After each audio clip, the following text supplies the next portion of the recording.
Find a friend you love, and one of those people who, if you called them at 3 o'clock in the morning, you know they'd take your call, and you would take theirs. Don't do this with a spouse. Don't do this with a sibling. Don't do this with a boyfriend or girlfriend. Those relationships are too close. But find a best friend and ask them this simple question: why are we friends? And they're going to look at you like you're crazy, because it's very hard for the human brain to put our feelings into words, because the part of the brain that controls our feelings doesn't control language. This is why we use metaphors and analogies, and why we struggle to tell people how we actually feel. It's because it's a different part of the brain. And so they're going to look at you and be like, I don't know. Why are you asking me this? And you say, come on, I know you've been there for me my whole life. And then you actually stop asking the question why, ironically. You actually ask the question what. You say, come on, what specifically is it about me that I know you'd be there for me no matter what? And they're going to hem and haw because it's hard to put into words. Don't help them. Don't let anybody else help them. And they're going to start describing you. I don't know. You're funny. You're smart. You're honest. You've always been there for me. You go, good.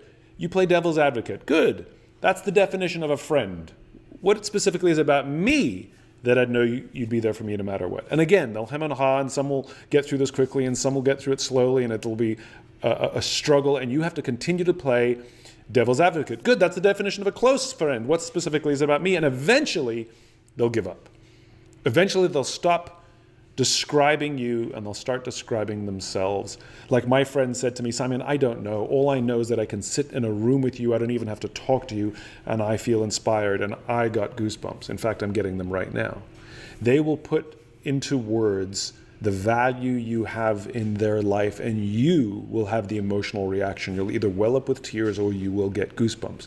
This puts you in the ballpark. This is where your why lives. And if you do this with multiple friends, they will say the same kind of thing. In fact, sometimes they'll say the same exact thing, because your why is the thing you give to the world, and amongst your closest and best friends, it is the space you fill in their lives. So that's a fun little way you can find your why. The simple answer is no.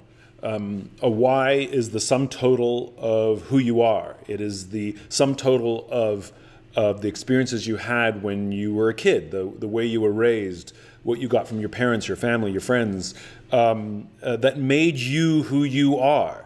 You can change the way you navigate the world. You can change what you do, but you can't change who you are. Our lives offer us opportunity to live in balance with who we are or not. Like if we start doing things that are counter to who we are, our friends say to us, it's like, I don't know who you are anymore, right? And that is what your why is. Your why is the fundamental core of what inspires you. It is the spark that drives you. And our whys are fully formed probably by our mid to late teens. The youngest why discovery I've ever done was a 16-year-old. And that's it. So no, a why does not change. If anything, crisis reveals it to us, but it doesn't change it.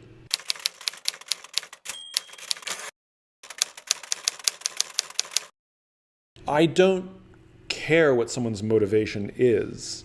My only rule is they have to want it, that it should never be thrust upon them. So I will never coerce, push, convince, or pressure someone to learn their why.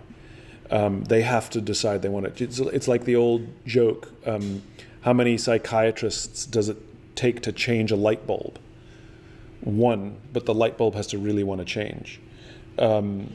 It's the same thing. Like I will help my friends. Like my friends all know that if they ask me to help them find their why, the answer will always be yes, but they have to ask.